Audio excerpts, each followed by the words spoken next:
ఎరిగితిని యెహోవావు తముడనియు రక్షకునాశ్రయించి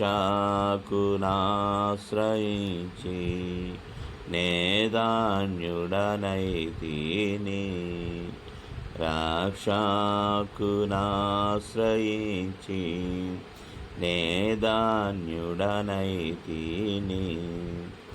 రుచి చూచి ఎరిగితిని యెహోవావు తముడనియు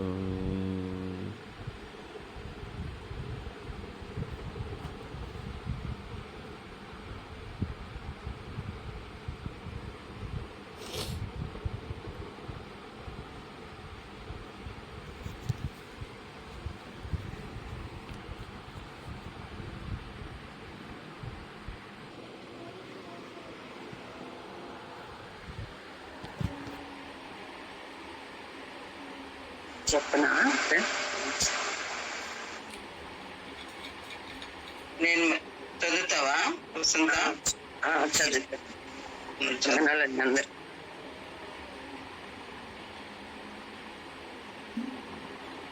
వందనాలండి. 701 నుంచి నన్ను మర్చిపోలేదు కనుక.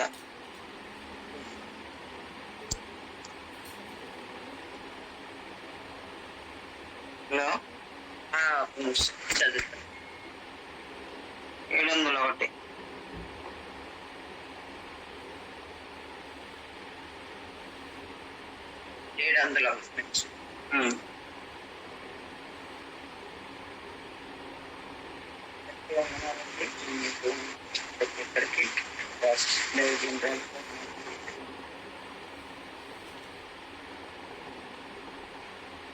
నన్ను మర్చిపోలేదు కనుక దేవునికి స్తోత్రం. దేనికి చక్కగా నిలుచున్న వాడానికి స్తోత్రం. నన్ను నిలువుగా నడువు చేసిన వాడానికి స్తోత్రం. నీ సన్నిధిని సంతోషంతో నన్ను ఉల్లసింప చేసిన వాడానికి స్తోత్రం. నీ ఆనంద ప్రవాహంలో నాకు త్రాగించున్న వాడానికి స్తోత్రం. ఆకాశం నుండి ఆజ్ఞ ఇచ్చి నన్ను రక్షించు వాడానికి స్తోత్రం. నా శత్రువులను అణగదొక్కుకోవడానికి స్తోత్రం. నా శత్రువుల చేతిలో నుండి నన్ను రక్షించి నన్ను ద్వేషించే వారిని సిగ్గుపరచేవాడానికి స్తోత్రం. వెండిని నిర్మలముగా చేయ రీతిగా నన్ను నిర్మలంగా చేయవాడానికి స్తోత్రం. నా కాడి పలుపులను తెంపిన వాడానికి స్తోత్రం. నీ యందు భయభక్తులు గల పిల్లలను పెద్దలను ఆశీర్వదించడానికి స్తోత్రం. నన్ను నా పిల్లలను వృద్ధి పొందించడానికి స్తోత్రం. నీ సేవకుల కుమారులు నిలిచేందుకు కనుక నీకు స్తోత్రం. నీ సేవకుల సంతానం నీ సన్నిధి ఏర్పరచబడిన కనుక నీకు స్తోత్రం. నీ యందు భయభక్తులు గల వారి మీద నీ కృప యుగయుగంలో నిలిచిన కనుక దేవానికి స్తోత్రం.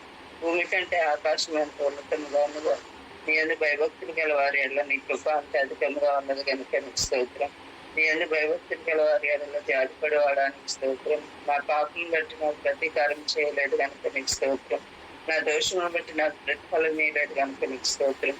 పడమటికి తూర్పు ఎంత దూరము నీవు నా అతిక్రమలను నాకు అంత దూరపరిచి ఉన్నావు కనుక నీకు స్తోత్రం. నా పక్షం నుండి నా పనులన్నింటినీ సఫలపరచుకోవడానికి స్తోత్రం. నీ ప్రజలకు పరాక్రమాలను అనుగ్రహించడానికి స్తోత్రం. నీ ప్రజలకు సమాధానం కలుగు చేసి వారిని ఆశీర్వదించడానికి స్తోత్రం. నీ ప్రజల యందు ప్రీతి గలవాడానికి స్తోత్రం. నీ ప్రజలకు ఒక శృంగం హెచ్చించి వాడానికి స్తోత్రం. నీ మందయం యోధావారిని దర్శించిన వాడానికి స్తోత్రం. నీ మందున రాజకీయములకు అశముల వంటి వాడిని చేయడానికి స్తోత్రం. నీ స్వరము బలమైనది కనుక నీకు స్తోత్రం. నీ స్వరము ప్రభావము కలదు కనుక నీకు స్తోత్రం. నీ స్వరము దేవదార వృక్షంగా నిలిచిన కనుక నీకు స్తోత్రం. నీ స్వరము అగ్నిజ్వాలను ప్రజ్వలించిన కనుక నీకు స్తోత్రం. నీ స్వరము అరణ్యంలో కదిలించిన కనుక నీకు స్తోత్రం. నీ స్వరము లేలన్న ఏమి చేయను కనుక నీకు స్తోత్రం. నీ దక్షిణ హస్తము బాహు కాంతిని బట్టి విజయం కలుగు చేయడానికి స్తోత్రం. యథార్థ హృదయం గలవారిని బలపరిచితే లోకమంతటి సంచారం చేయని కనుదృష్టిని బట్టి నీకు స్తోత్రం. నీ ముఖ కాంతిని బట్టి నీకు స్తోత్రం. అధిక తేజస్సు గలవాడానికి స్తోత్రం. భూమి ఆకాశంలో నింపుచున్నవాడానికి స్తోత్రం. సమస్తమును పూర్తిగా నింపుచున్నవాడానికి స్తోత్రం. అక్షక్తులకి రక్షణ మార్గంగా ఉన్నవాడానికి స్తోత్రం. విశ్వాసులను కాపాడువాడానికి స్తోత్రం. గర్వముగా ప్రవర్తించే వారికి ప్రతీకారం చేయవాడానికి క్రియలు నిర్మించి వారి క్రియలన్నింటినీ విచారించేవాడానికి స్తోత్రం. మనుషులకు అందరికీ వారి వారి క్రియలు చెప్పిన నీవే ఫలం ఇచ్చున్నావు కనుక నీకు స్తోత్రం. నీ అందు భయభక్తులు గల వారి చుట్టూ కావలి ఉండి రక్షించు నీ దూతలను బట్టి నీకు స్తోత్రం. నీ నామందు భయభక్తులు గల వారి స్వాస్థ్యము నీవు నాకు అనుగ్రహించున్నావు కనుక నీకు స్తోత్రం. విరిగిన హృదయం గల వారికి సమీపంగా వాడానికి స్తోత్రం. నలిగిన మనసు గల వారిని రక్షించేవాడానికి స్తోత్రం. నా కార్యం నెరవేర్చేవాడానికి స్తోత్రం. బలము తనదని సెలవిచ్చిన వాడానికి స్తోత్రం. ప్రార్థన ఆలపించేవాడానికి స్తోత్రం. సర్వశరీరుని ఎద్దుకు వచ్చేది కనుక నీకు స్తోత్రం. ప్రతి మోకాలను ఎదుచవంగన గనక నీకు స్తోత్రం. ప్రతి నాలుగు నేను స్తుతించిన గనక నీకు స్తోత్రం. నీ క్రియల చేత ఫలము చేత భూమి తృప్తి పొందుచున్నది గనక నీకు స్తోత్రం. నీవు కలుగు చేసిన వారితో భూమి నిండి ఉన్నది గనక నీకు స్తోత్రం. భూతలములను నూతనపరుచున్నావు గనక నీకు స్తోత్రం. భూమిని దర్శించి దాన్ని కరుపువాడానికి స్తోత్రం. నీళ్లతో నిండి నీ నది ద్వారా భూమిని సిద్ధపరిచి మాకు ధాన్యము దయచేయించిన వాడానికి స్తోత్రం.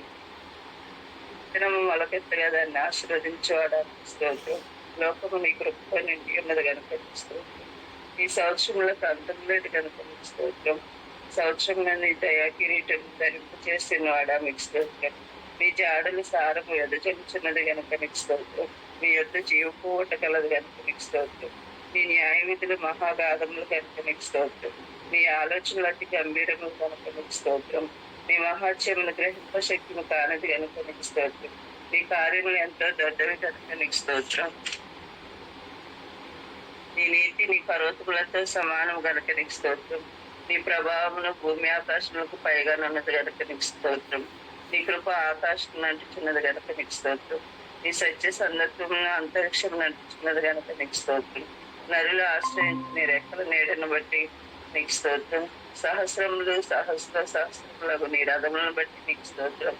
మేఘములను వాహనముగా చేసుకొని గాలి రెక్కల మీద గమనం చేయించిన వాడా మీకు స్తోత్రం. తెరను పరిచినట్టు ఆకాశ విశాలంలో పరిచిన వాడా మీకు స్తోత్రం. నక్షత్రముల సంఖ్యను నియమించి వాటికి అన్నిటికీ పేర్లు పెట్టిన వాడా నీకు స్తోత్రం. నీ జ్ఞానమునకు మితి లేదు కనుక నీకు స్తోత్రం. నీ ప్రజలు ఎంతో క్షేమంగా ఉన్నారు కనుక నీకు స్తోత్రం. నీ ప్రజలు ఎంతో సొగసుగా ఉన్నారు కనుక నీకు స్తోత్రం. నీవు మహాకృప గలవాడు కనుక నీకు స్తోత్రం. నా ఎడల నీవు చెప్పిన కృప అధికమైనది కనుక నీకు స్తోత్రం. పగటి వేళ నీ కృప కలుగునాజ్ఞాపించువాడా నీకు స్తోత్రం. నీ కృప జీవము కంటే ఉత్తమం గనుక మీకు స్తోత్రం. కృపయు ఘనతయు అనుగ్రహించువాడా మీకు స్తోత్రం. నీ కృప ఎంతో అమూల్యమైనది గనక నీకు స్తోత్రం. నీ కృప నిత్యం ఉండిన గనక నీకు స్తోత్రం. నీ వాత్సల్యత ఎడతెక్క నిలిచినది గనక నిర్మూలముగా కాకున్న వారము గనక నీకు స్తోత్రం.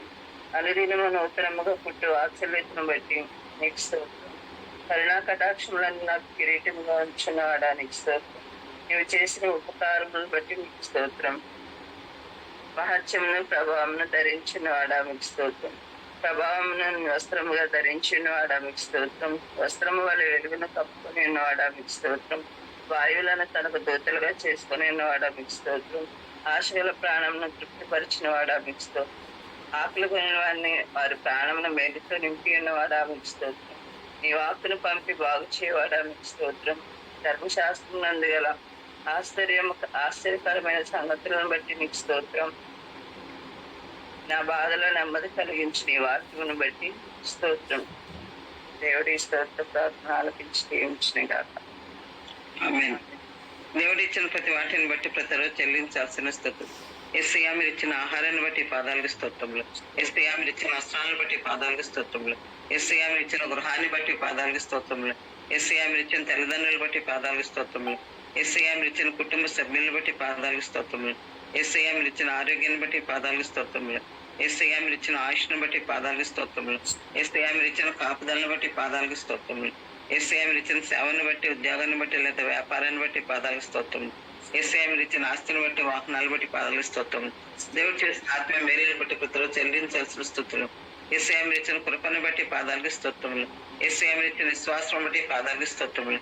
యేసయ్యా మీరు ఇచ్చిన రక్షణ బట్టి పాదాలకు స్తోత్రములు. యేసయ్యా మీరు ఇచ్చిన బైబిల్ని బట్టి పాదాలకు స్తోత్రములు. యేసయ్యా మీరు ఇచ్చిన సంఘాన్ని బట్టి పాదాలకు స్తోత్రములు. యేసయ్యా మీరు ఇచ్చిన ఆత్మీయ తల్లిదండ్రులు బట్టి పాదాలకు స్తోత్రములు. యేసయ్యా మీరు ఇచ్చిన ఆత్మీయ సహవాసం బట్టి పాదాలకు స్తోత్రములు. యేసయ్యా మీరు ఇచ్చిన ఆత్మ ఫలమును బట్టి పాదాలకు స్తోత్రములు.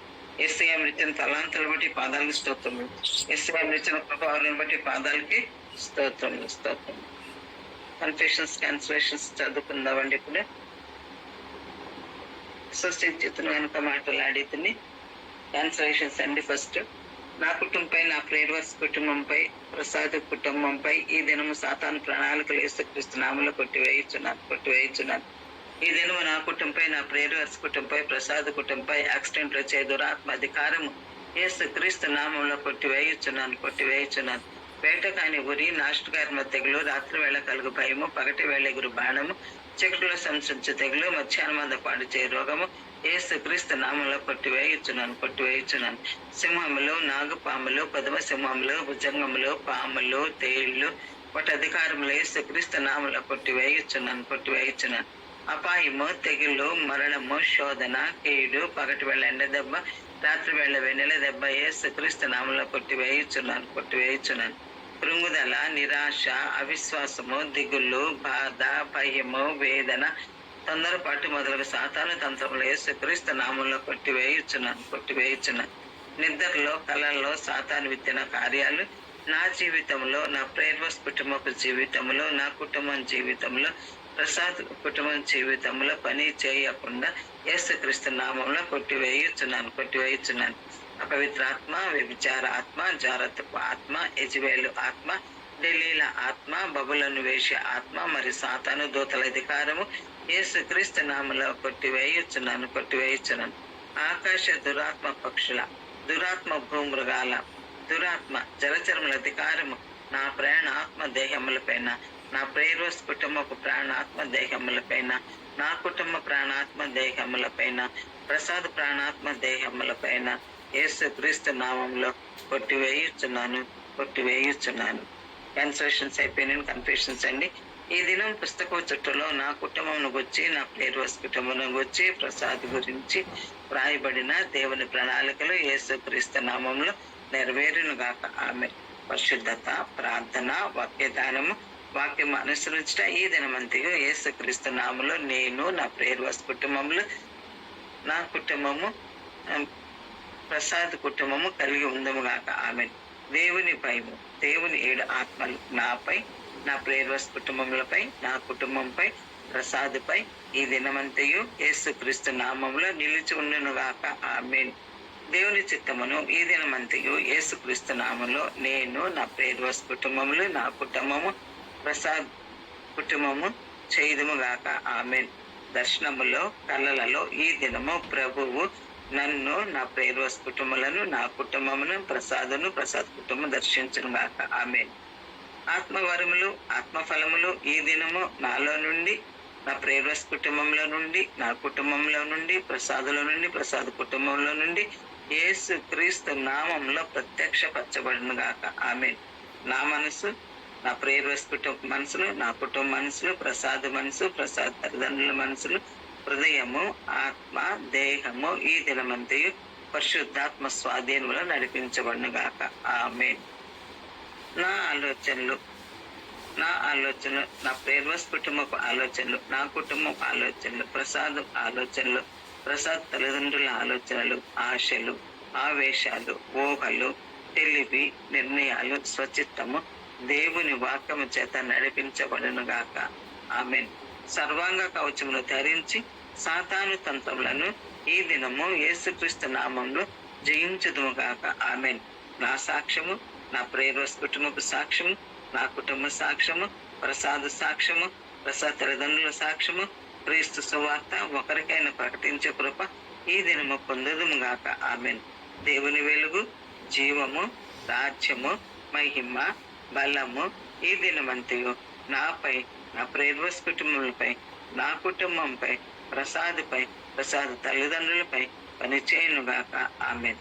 యేసుక్రీస్తు నామముల అక్షేత మరణమ సాధ్యము, దైవిక కాపుదల ప్రమాదాల సాధ్యము, దైవిక వనరులు పేదరికమ సాధ్యము, దైవిక ఆరోగ్య రోగమ సాధ్యము, దైవిక నడిపింపు తప్పిదముల సాధ్యము, ప్రభు శరీరం రక్తము తెగులు అసాధ్యము. ఆమేన్. పరలోకంలో ఎలాగో జరుగుతున్నదో నాలోను, నా ప్రేయర్స్ కుటుంబంలోను, ప్రసాదులను, ప్రసాద్ తల్లిదండ్రులను అలాగే జరుగునుగాక. పరలోకంలో ఎలాగో జరుగుతున్నదో నా కుటుంబంలోను, అలాగే జరుగును గాక.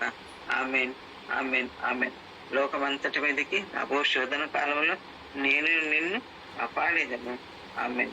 యేసుక్రీస్తు నామములో ఈ వాగ్దానము నా కుటుంబంలో, నా ప్రేరస్ కుటుంబంలో, ప్రసాదులో, ప్రసాద్ కుటుంబంలో నెరవేర్చబడును గాక.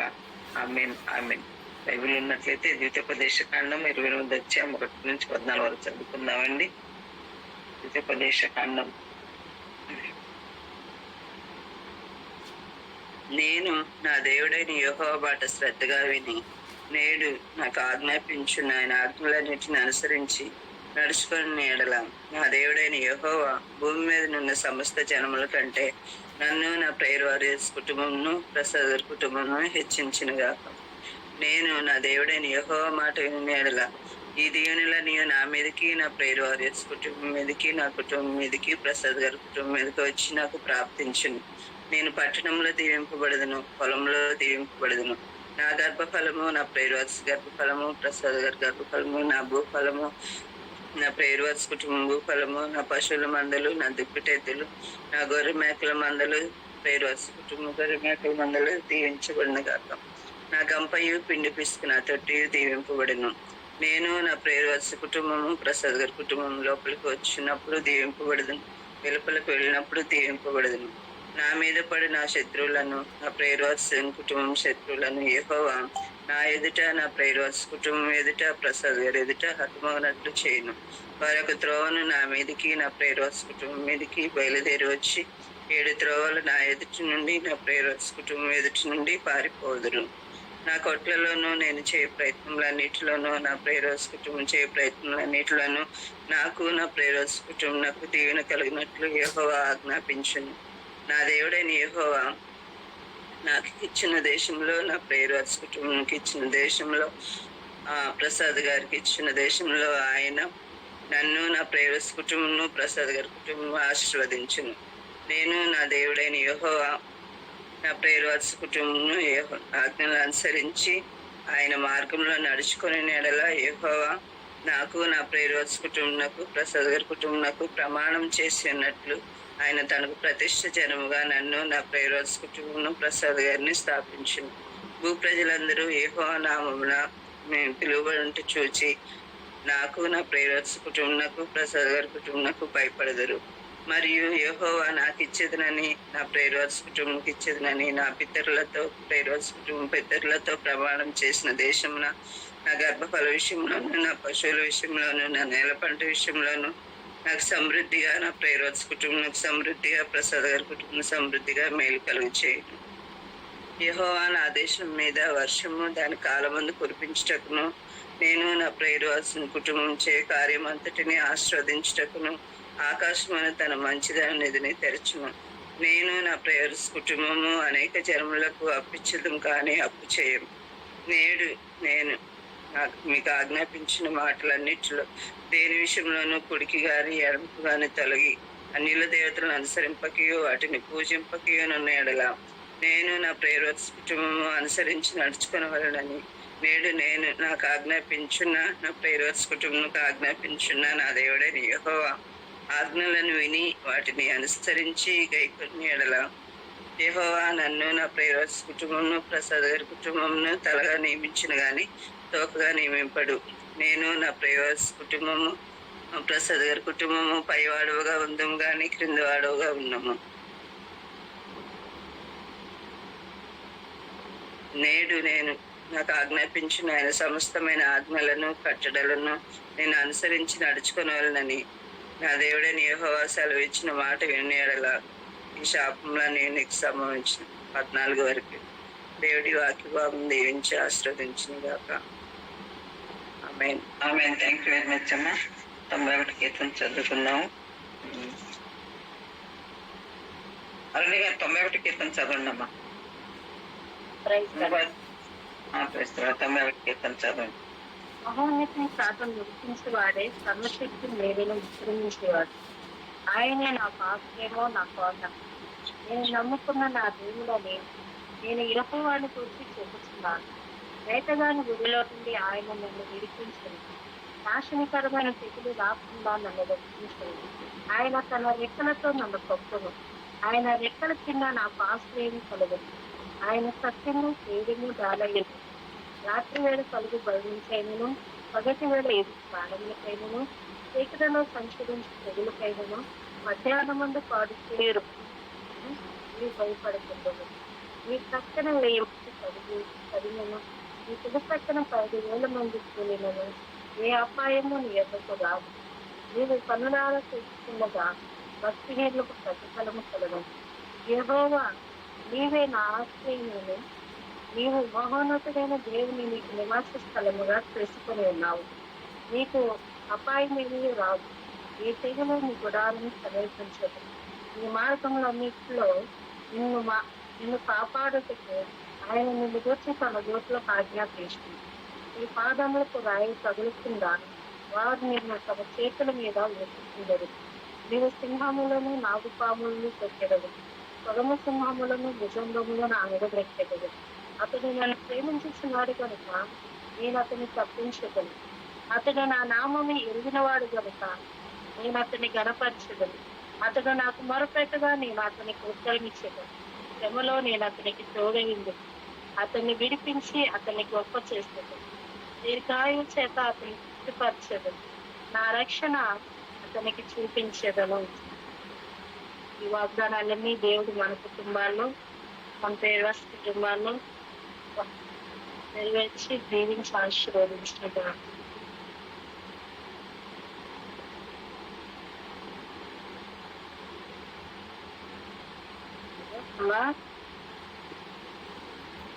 థ్యాంక్ యూ వెరీ మచ్ అమ్మా, మీకు వందనాలు చెల్లిస్తున్నాను. మరి ప్రార్థనలోకి వెళ్దాం. సరే అరుణ గారు, మీరు వాక్యం తీసుకోండమ్మా. అట్లాగే మీరు వాక్యం తీసుకుని శాంతి గారు చెప్తాను. శాంతి గారు లెఫ్ట్ అయ్యారు. చర్చలకు వెళ్ళక ముందు జాన్ గారు ప్రార్థన చేయండి. జాన్ గారు వాక్యం నిమిత్తం.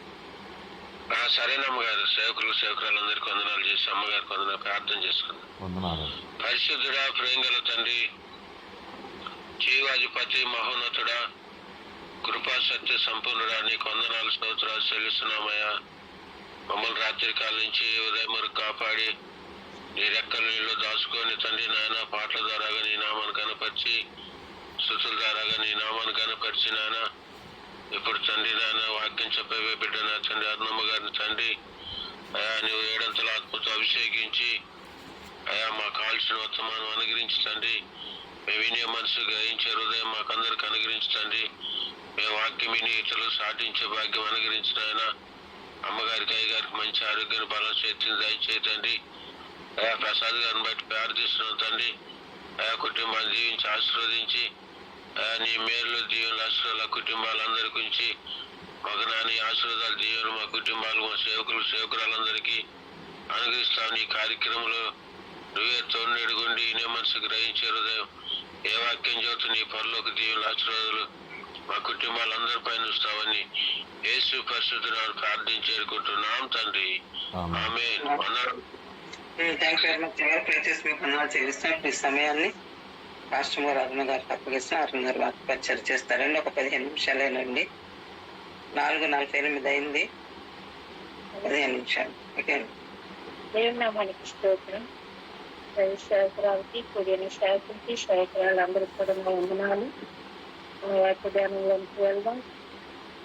కీర్తనలు 20వ అధ్యాయంలో 3వ వచనము మనం 4వ వచనం చదివినట్లయితే ఇక్కడ దావీదు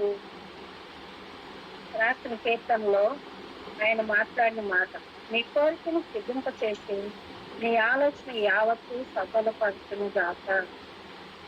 ఇక్కడ మనం చూసినట్లయితే దావీదు యొక్క జీవితంలో ఆయన యొక్క అనుభవంలో ఉన్న అనేక మాటల్లో ఈ కీర్తనలో రాయటం జరిగింది.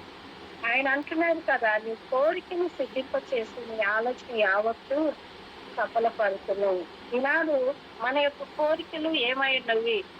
అక్కడ దావీదు చెప్పిన విధానం బట్టి మనం చూస్తే దేవుడు మన కోరికలను నెరవేరుస్తాడు, మన కోరికల్ని ఆయన సిద్ధింప చేస్తాడు. కానీ మన కోరికలు ఎలా ఉండాలి, ఎలా ఉంటే, అంటే ఏది పడితే అది కోరుకుంటే దేవుడు సిద్ధింప చేస్తాడా? నాకు లేదా ఈ లోకంలో ఏదైనా లోకాసుల ప్రకారంగా మనం ఆలోచిస్తే అట్లా కోరుకుంటే సిద్ధింప చేస్తాడా అని మనం అనుకుంటాము. దాని గురించి కాదు, కానీ ఇక్కడ మనం చూసినట్లుగా అయితే దేవుడు చిత్త ప్రకారం మనం ఏది కోరుకుంటామో అది తప్పకుండా దేవుడు సిద్ధింప చేసేవాడిగా ఉన్నాడు. అయితే ఎవరు బైబిల్ గ్రంథంలో కోరుకున్నారు, వారి కోరికలను దేవుడు ఏ విధంగా నెరవేర్చాడు అంటే సిద్ధింప చేశాడు అని మనం గుప్తంగా కొన్ని మాటలు తెలుసుకుందాం. అదే కీర్తనలు 12వ అధ్యాయము 5వ వచనం మనం చూసినట్లయితే అక్కడ కూడా ఒక మాట రాయబడి ఉంటుంది. కీర్తనలు 12వ అధ్యాయము 5వ వచనం,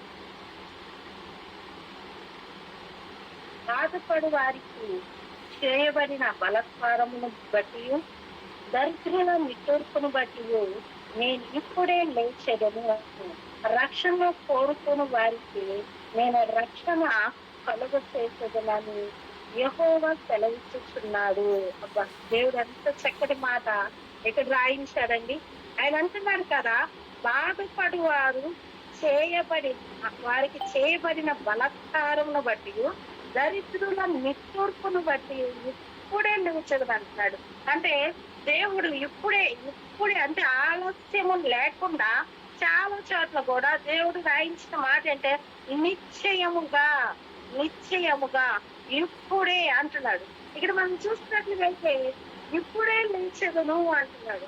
అది ఎందుకు దేవుడు లెగుస్తాను అంటున్నాడంటే బాధపడువారు చేయబడిన బలత్కారమును బట్టి, అంటే ఎవరైతే బాధపడుతూ బలత్కారముగా అంటే బలవంతంగా కార్యాలు చేయించడం.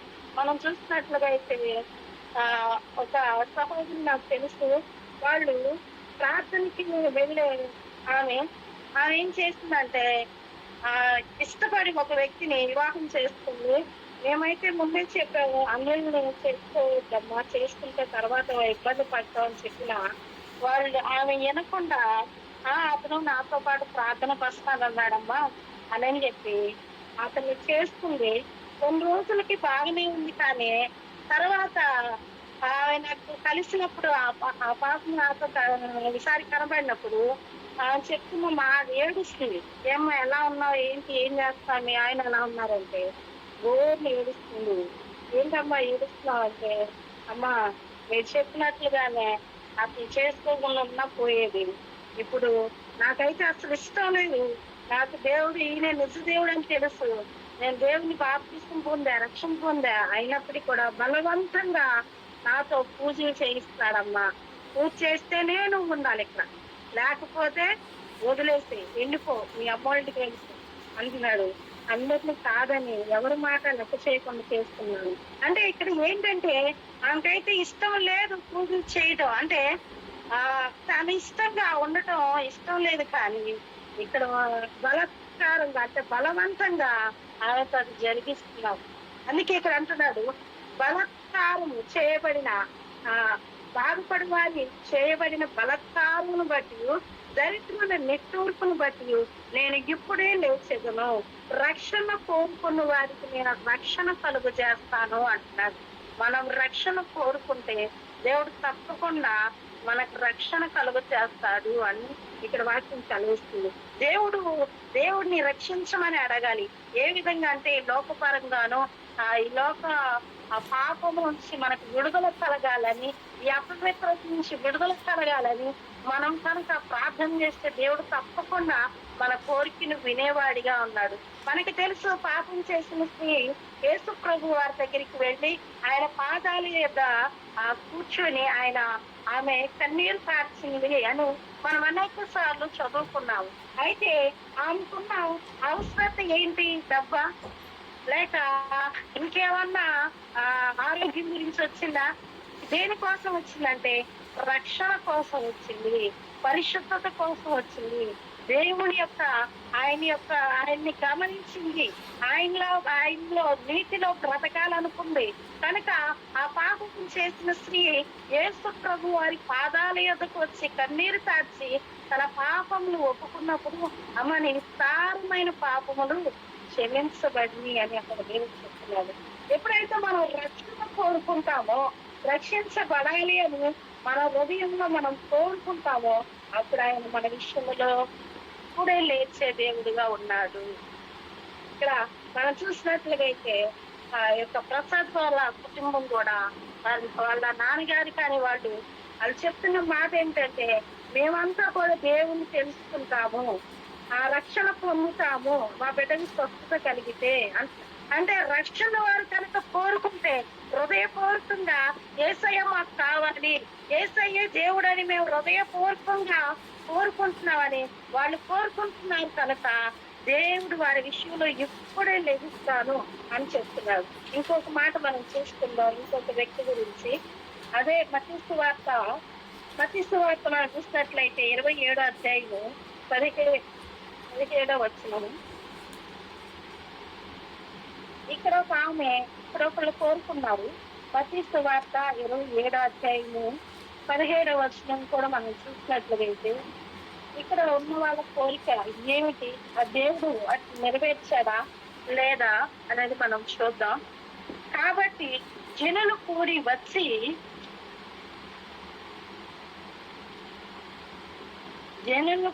వచ్చినప్పుడు పిలాతు, నేనెవరిని విడుదల చేయవలనని మీరు కోరుకొనుచున్నారు, బర్బానా లేక క్రీస్తనబడిన యేసునా అని వారిని అడిగాను. ఇక్కడ మనకి తెలుసు, యేసు ప్రభు వారు సిలువ వేయబడటానికి ముందుగా ఆ యొక్క తీర్పు చేయబడటానికి వెళ్ళినప్పుడు అక్కడ పిలాతు దగ్గరికి యేసు ప్రభు వారిని తీసుకువెళ్లారు. యేసు ప్రభు వారిని తీసుకువెళ్ళినప్పుడు పిలాతు ఆయన గురించి వాదాలు విన్నాక ఆయన వైపు నుంచి ఏ తప్పు కూడా పిలాతుకి కనబడలేదు. అక్కడ అంటున్నారు కదా, ఆ యొక్క పండుగ దినమున ఎవరైనా ఒక ఖైదీని విడుదల చేసే అవకాశాలు అక్కడ ఉండేవి. అలాంటి పరిస్థితుల్లో అతను ఆ ప్రజలు అడుగుతున్నాడు, వాళ్ళ హృదయాలు అప్పుడైనా మార్చుకుంటారేమో. రాజా చెప్తున్నాడు ఏమని, ఈయన యందు నాకు ఏ దోషమో కనబడలేదని చెప్తున్నాడు. అప్పుడన్నా వాళ్ళ యొక్క ఆలోచనలు నిర్ణయాలు యేసు ప్రభు వారిని ఆ సిలువ వేయాలని ఒక ఆలోచనలు మార్చుకుంటారేమో అని పిలాతు చెప్తున్న మాట ఏంటంటే, పిలాతు నేను ఎవరిని విడుదల చేయవలనని మీరు కోరుకుంటున్నారు అని అక్కడ ప్రజల్ని అడిగారు. వాళ్ళ కోరిక ఏమిటి, వాళ్ళ యొక్క ఆలోచనలు ఏమిటి అని తెలుసుకుందామని అడిగితే అక్కడ కనపడుతున్నాడు ఎవరు, బరబ్బా లేక క్రీస్తు అనబడిన యేసునా అంటే వీళ్ళు ఏం కోరుకుంటున్నారో తెలుసా అండి, నష్టాన్నే, కీడునే, సాతాను క్రియల్నే. ఈనాడు అనేక మంది క్రైస్తవులుగా ఉండి రక్షణ పొంది దేవుణ్ణి తెలుసుకొని దేవుని యొక్క పనిలో పరిచర్యలు ఉన్నవారు కూడా ఈ రోజుల్లో కోరుకుంటుంది ఏంటో తెలుసా, లోకాశల్ని, లోక ఆలోచనల్ని, లోక తలంపుల్ని, లోక మర్యాదని, లోక ఆచారాలని, వీటిల్నే కోరుకుంటున్నాం. కానీ దేవుణ్ణి కోరుకునే వారుగా మనం ఉండట్లా. ఇక్కడ ఆయన ఒక అవకాశం ఇచ్చాడు, బరబ్బాని విడుదల చేయాలా లేక క్రీస్తు అనబడిన యేసుని విడుదల చేయాలా, మీరే కోరుకోండి అన్నప్పుడు ఇక్కడ ఈ ప్రజలందరూ కూడా ఆ అంతకుడు ఏంటి దొంగ అయిన బరబ్బానే కోరుకుంటున్నారు కానీ యేసు ప్రభుని కోరుకుంటున్నాడు. ఈనాడు మన సమాజాన్ని చూసినట్లయితే యేసయ్య గురించి చరిత్ర తెలుసు, బైబిల్లో ఉన్న విధానం అంతా తెలుసు. యేసు ప్రభు వారు మానవాళి కొరకు ఆయన ప్రాణాన్ని పెట్టి తిరిగి లేచాడు అని ఆయన చరిత్ర తెలుసు. కానీ ఈనాడు ప్రజలు చాలా మంది కూడా యేసు ప్రభు వారిని కోరుకోవట్లేదు, అంగీకరించలేకపోతున్నారు. ఆయన పరిశుద్ధత తెలుసు, ఆయన దేవుడని మానవుని కొరకు ఆయన చేసిన గొప్ప త్యాగం తెలిసినప్పటికీ కూడా యేసు ప్రభు వారిని వారి హృదయపూర్వకంగా కోరుకోవట్లా. ఎందుకంటే లోకాసులుగానో లోక మర్యాదను బట్టో లేదా వాళ్ళకున్న ఇచ్చలను బట్టి యేసయ్యను కోరుకోలేని స్థితిలో ఉంటున్నారు. అయితే దేవుణ్ణి కనుక మనం కోరుకుంటే ఆయన్ని కనుక ఆయన మనకి దేవుడుగా నీకు దేవుడిగా చేసుకున్న ప్రజలు ధన్యులు అని వాక్యం చదివిస్తుంది. ఆయన కనుక మనం దేవుడిగా కోరుకుంటే ఇప్పుడే ఆయన మన విషయంలో లేచును, దేవుడు ఇప్పుడే మన విషయంలో లేచుతాడని చెప్తున్నారు. అదే మత్తయి సువార్త 15వ అధ్యాయము 28వ తీసుకొని ఒక మాట ముగించుకుందామండి. అదే మత్తయి సువార్త 15వ అధ్యాయము 28వ వచనంలో,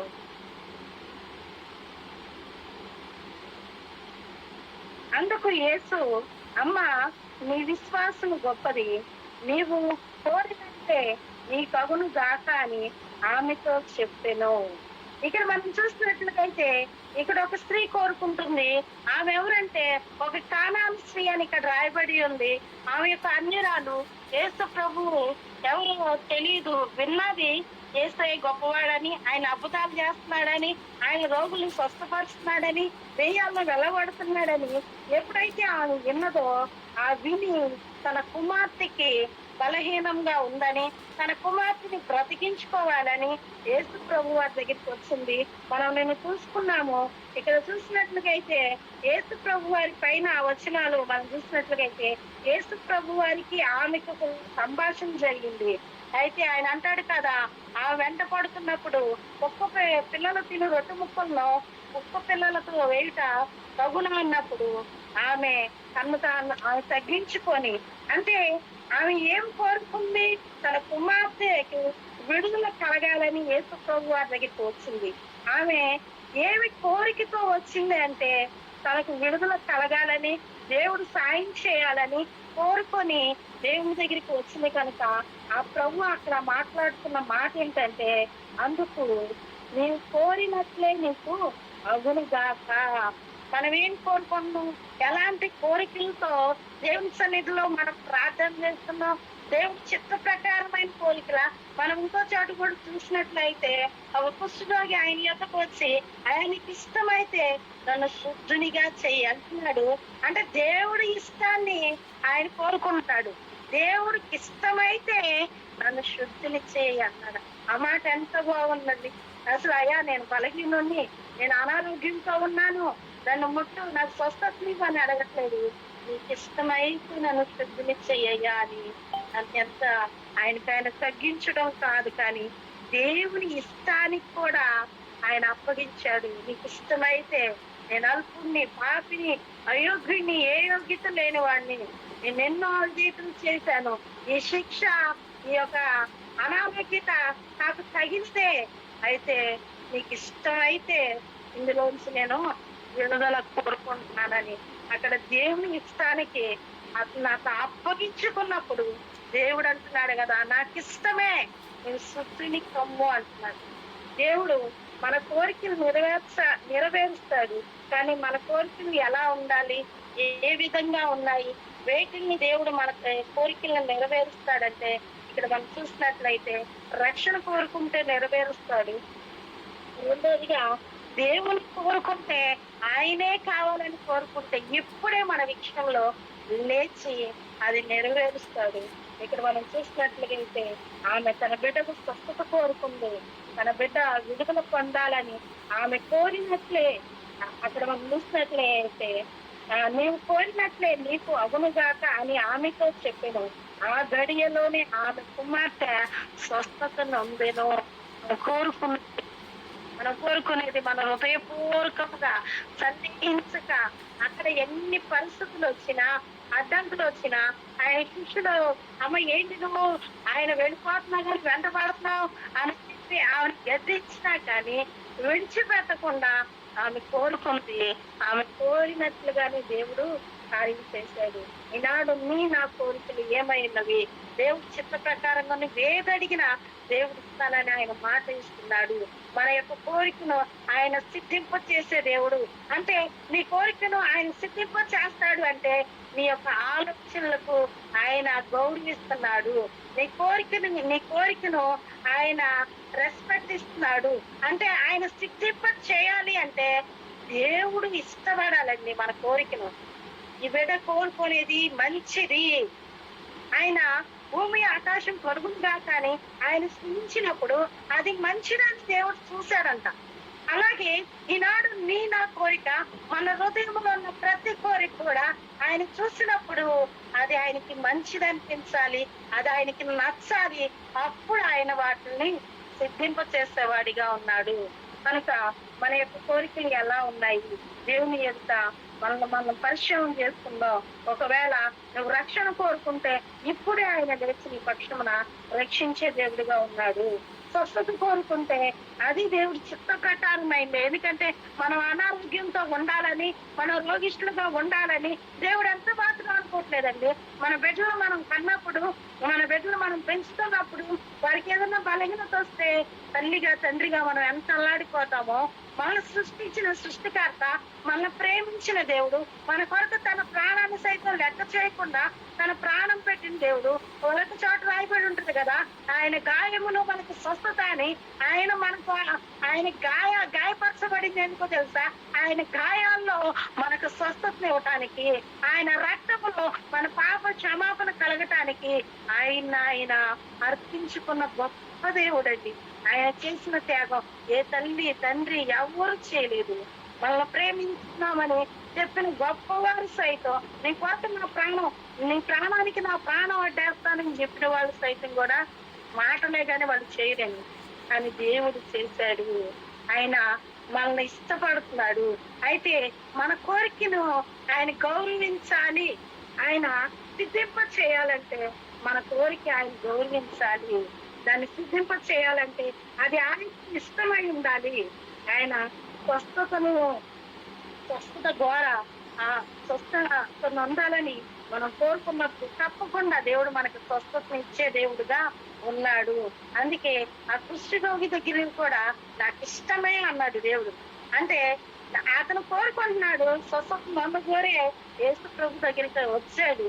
కానీ అక్కడ ఏమంటున్నాడు చూసా, ఎంత తెలివిగా జ్ఞానంగా దేవుని ఇష్టానికి అప్పగించి నీకు ఇష్టమైతే నన్ను శుద్ధిని చేయి అని కోరుకున్నప్పుడు అతని కోరికను దేవుడు నెరవేర్చాడు. ఈనాడు స్వస్థత నందకోరుచున్నావు అన్నప్పుడు వాళ్ళ కోరిక నెరవేర్చాడు. ఇక్కడ మనం చూసినట్లయితే యేసు ప్రభు వారిని కనుక మనం కోరుకుంటే దేవుడు మన కోరికను నెరవేర్చి ఇప్పుడే లేచి మనకు రక్షణ కలుగ చేస్తాడు. ఈ కొద్ది మాటలు దేవుడు మన వెలుగులో దీవించి ఆశీర్వదించిన కాక ఆమేన్. స్తోత్రమునైనా పరిశుద్ధుడా, కృపగల దేవా, దయగల తండ్రి, నీకే స్తుతులు స్తోత్రాలు చెల్లిస్తున్నాం ప్రభా. ఇదిగో తండ్రి నాయన